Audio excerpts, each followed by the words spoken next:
ವರ್ಷ ವರ್ಷ ಸೀಸನ್ ಹೇಗೆ ಚೇಂಜ್ ಆಗುತ್ತೋ ಅದೇ ರೀತಿ ನಮ್ಮ ಸ್ಕಿನ್ ಕೂಡ ಚೇಂಜ್ ಆಗ್ತಾ ಇರುತ್ತೆ.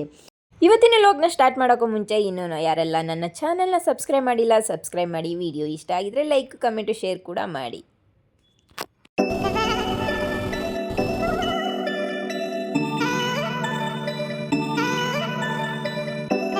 ಏಜ್ ಆಗ್ತಾ ಕೂಡ ಚೇಂಜ್ ಆಗ್ತಾ ಇರುತ್ತೆ.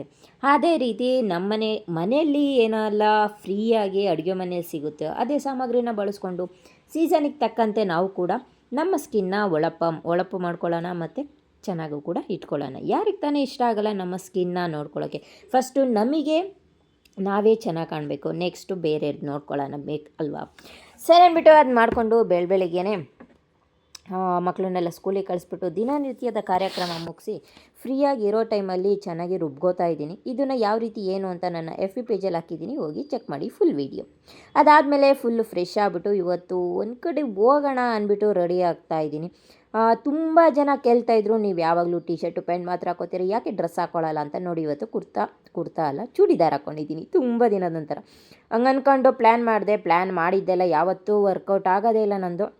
ಅದನ್ನು ಸ್ಟಾಪ್ ಮಾಡಿಬಿಟ್ಟು ನಾನು ನಾರ್ಮಲ್ ವರ್ಕೌಟ್ ಮಾಡೋಣ ಅಂತ ಬಂದೆ. ಅದು ಏನೇ ಕೋಪ ಬೇಜಾರು ಮತ್ತೊಂದು ಏನೇ ಇದ್ದರೂ ವರ್ಕೌಟ್ ಮಾಡೋ ಟೈಮಲ್ಲಿ ಎಲ್ಲ ಹಾಕ್ಬಿಡ್ತೀನಿ. ವರ್ಕೌಟ್ ಮಾಡುವಾಗ ಏನೇ ಇದ್ದರೂ ಎಲ್ಲ ಅಲ್ಲೇ ಕಳೆದೋಗ್ಬಿಡ್ಬೇಕು ಬೆವ್ರದ ಜೊತೆಯಲ್ಲಿನೇ. ಅದು ಮುಗಿಸ್ಕೊಂಡು ಇವತ್ತು ಬ್ಯಾಕ್ ವರ್ಕೌಟ್ ಮುಗಿಸ್ಕೊಂಡು ಮನೆಗೆ ಬಂದುಬಿಟ್ಟು ಮಧ್ಯಾಹ್ನ ಊಟಕ್ಕೆ ರೆಡಿ ಮಾಡಬೇಕು ಅಂದ್ಬಿಟ್ಟು ಇವತ್ತು ಪ್ರೋಟೀನ್ಗೆ ನಾನು ಸೋಯಾಬೀನ್ದು ಮಾಡ್ಕೊತಾ ಇದ್ದೆ. ಇದು ಮಾಡ್ಕೊಳ್ಳೋ ಟೈಮಲ್ಲಿ ಏರ್ ಫ್ರೈಯರು ಕೂಡ ಯಾಕೋ ವರ್ಕ್ ಆಗಲಿಲ್ಲ. ತಿರ್ಗಾ ತವ ಮೇಲೆ ಹಾಕ್ಬಿಟ್ಟು ಅದನ್ನು ರೆಡಿ ಮಾಡಿಕೊಂಡು ಊಟ ಎಲ್ಲ ಮುಗಿಸ್ಕೊಂಡು ಇನ್ನು ಸಂಜೆ ಕೂಡ ಆಯಿತು. ಸಂಜೆ ಇವರಿಬ್ಬರು ಹರಿಕತೆ ಕೇಳೋದೇ ಆಗೋಯ್ತು. ಇವಳೇನೋ ತಲೆ ತಿನ್ಕೊಂಡು ಕೂತಿದ್ಲು. ನೆಕ್ಸ್ಟು ಇವರಿಬ್ಬರು ಜಗಳ ಆಡೋದು ನೋಡಿ. ವಾಕ್ ಹೋಗ್ತೀನಿ ಅಂತ ನಾನು ಹೊರಟೆ. ಇವರು ನಾನು ಬತ್ತೀನಿ ಅಂದ್ಕೊಂಡ್ರು. ಏನೇನು ಜಗಳ ಆಡ್ತಾರೆ ಇರು ಅಂದ್ಬಿಟ್ಟು ಸಂದಿಲೇನೆ ನಾನು ವೀಡಿಯೋ ಮಾಡ್ಕೋತಾ ಇದ್ದೀನಿ ಅವ್ರಿಗೆ ಗೊತ್ತಿಲ್ದಂಗೆ. ನಾನು ಇಲ್ಲ ಅಂದರೆ ಅದು ಏನೇನು ಜಗಳ ಆಡ್ಕೋತಾರೋ ಏನು ಮಾಡ್ತಾರೆ ಅನ್ನೋದೇ ಗೊತ್ತಾಗಲ್ಲ. ಅಷ್ಟು ಹೊಂದಾಣಿಕೆಯೂ ಇರುತ್ತೆ ಮತ್ತು ಜಗಳ ಕೂಡ ಆಡ್ತಾಯಿರ್ತಾರೆ. ನಾವಿದ್ದರೆ ಡಬಲ್ಲು ಜಗಳ ಆಡ್ತಿರ್ತಾರೆ ಅನ್ನೋದಂತೂ ಕನ್ಫರ್ಮ್ ಆಗೋಯ್ತು ನನಗೆ. ಸರಿ ಅಂದ್ಬಿಟ್ಟು ಅದೆಲ್ಲ ನೋಡಿಕೊಂಡು ಅವ್ರ ಹತ್ರ ಮಾತಾಡಿಕೊಂಡು ಬಾಯ್ ಹೇಳ್ಬಿಟ್ಟು ಹೋಗೋಣ ಒಂದು ರೌಂಡ್ ವಾಕ್ ಅಂದೆ. ಅವ್ರ ಹೃದಯ ಕೂಡ ನಾನು ಬತ್ತೀನಿ ಅಂದ್ಲು. ಮುಚ್ಕೊಂಡು ಕೆಲಸ ಮಾಡಿನಿಂದ ಅಂತ ಹೇಳ್ದೆ. ಏಕೆಂದರೆ ಪಾತ್ರೆ ತೊಳೆಯೋ ಕೆಲಸ ಅವಳ್ದು ಸಂಜೆ ಟೈಮು. ಇವಳು ಬುಜ್ಜು ತರಲೆ ಮಾಡಿಕೊಂಡು ಹಾಸಿಗೆ ಮೇಲೆ ಟಪ ಅಂತ ಬಡ್ಕೊಂಡು ಮ್ಯೂಸಿಕ್ ಮಾಡ್ತೀನಿ ನೋಡು ಅಂತ ಹೇಳ್ತಾಯಿದ್ಲು. ಸರಿ ಅಂದ್ಬಿಟ್ಟು ನಾನು ಇವ್ರ ಕತೆ ಮುಗಿಯಲ್ಲ ಹಿಂಗೆ ಮಾತಾಡ್ತಾನೆ ಇರ್ತಾರೆ ಅಂದ್ಬಿಟ್ಟು ಸ್ವಲ್ಪ ಆರತಿ ಎತ್ಬಿಟ್ಟು ನಾನು ನನ್ನ ಕೆಲಸಕ್ಕೆ ಹೊರಟು ಬರಬೇಕಾದ್ರೆ ಊಟದ ಜೊತೆಗೆ ಏನೂ ಇಲ್ಲ ಅಮ್ಮ ಸ್ನ್ಯಾಕ್ಸು ಅಂದ್ಲು. ಅದರಿಂದ ಊಟದ ಜೊತೆಗೆ ಇದು ಲಾಸ್ಟ್ ಟೈಮು ಫಿಶ್ ತೊಗೊಂಬಂದಿದ್ದೆ. ಈ ಸಲ ಲಿವರ್ ತೊಗೊಳ್ಳೋಣ, ಟೇಸ್ಟ್ ಮಾಡ್ಸೋಣ ಹೇಗಿರ್ತದೆ, ಇಷ್ಟ ಆಗುತ್ತಾ ಇಲ್ವಾ ಅಂತ ತೊಗೊಂಬಂದು ನೋಡಿದ್ರೆ ಹೃದಯ ಆಲ್ರೆಡಿ ಸ್ಲೀಪ್.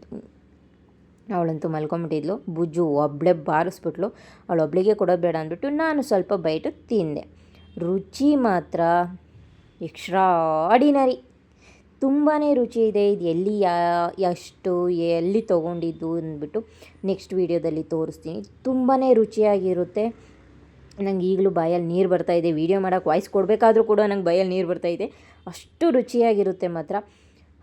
ಊಟದ ಜೊತೆ ಅದು ಆಲ್ರೆಡಿ ಊಟ ಮಾಡಿಬಿಟ್ಟಿದ್ದೀನಿ ಅಂದ್ಲು. ಆದ್ದರಿಂದ ಸರಿ ಅಂದ್ಬಿಟ್ಟು ಇದನ್ನೇ ತಿನ್ಕೊ ಅಂತ ಹೇಳ್ಬಿಟ್ಟು ಬಿಟ್ಟೆ. ಅದೆಲ್ಲ ಆದಮೇಲೆ ತಿಂತಾ ಇರಬೇಕಾದ್ರೆ ಕೆಲವೊಂದು ಫುಡ್ ರಿವ್ಯೂ ಮಾಡಬೇಕಾದ್ರೆ ನಾನೇ ಮಾಡಿರೋಂಥ ಫುಡ್ ರಿವ್ಯೂ ಮಾಡಬೇಕಾದ್ರೆ ಕೆಲವರು ಕಮೆಂಟ್ ಹಾಕಿದ್ರಿ, ಆ ಥರ ತಿನ್ನಬೇಡಿ, ಈ ಥರ ತಿನ್ನಬೇಡಿ, ಸೌಂಡ್ ಬರುತ್ತೆ ಆ ಥರ ಈ ಥರ ಅಂತ ತುಂಬ ಜನ ಕಮೆಂಟ್ ಹಾಕಿದ್ರಿ. ಹೌದು, ನಾವು ಕ್ಯಾಮ್ರಾನ ನಾನೇ ಹಿಡ್ಕೊಂಡು ಮಾಡಬೇಕಾದ್ರೆ ಖಂಡಿತ ಸೌಂಡ್ ಬಂದೇ ಬರುತ್ತೆ. ಎಷ್ಟೇ ನಿಧಾನಕ್ಕೆ ತಿಂದ್ರೂ ಸೌಂಡ್ ಬಂದೇ ಬರುತ್ತೆ. ಒಂದ್ಸಲ ನಿಮಗೆ ಡೌಟ್ ಇದ್ದರೆ ಖಂಡಿತ ಟ್ರೈ ಮಾಡಿ. ನೀವೇ ಕ್ಯಾಮ್ರಾನ ನಿಮ್ಮ ಡಿಸ್ಟೆನ್ಸಲ್ಲಿ ಇಟ್ಕೊಂಡು ಏನಾದರೂ ತಿನ್ನಿ ಇಲ್ಲ ಮಾತಾಡಿ, ಖಂಡಿತ ಸೌಂಡು ಬೇಗ ಕ್ಯಾಪ್ಚರ್ ಮಾಡುತ್ತೆ. ಇಷ್ಟು ಹೇಳ್ತಾ ನಮ್ಮ ಕಮೆಂಟರ್ಗೆ ತಿಂತಾ ಹಂಗೆ ಇವತ್ತಿನ ದಿನನ ಇಲ್ಲಿಗೆ ಮುಗಿಸ್ತಾ ಇದ್ದೀನಿ.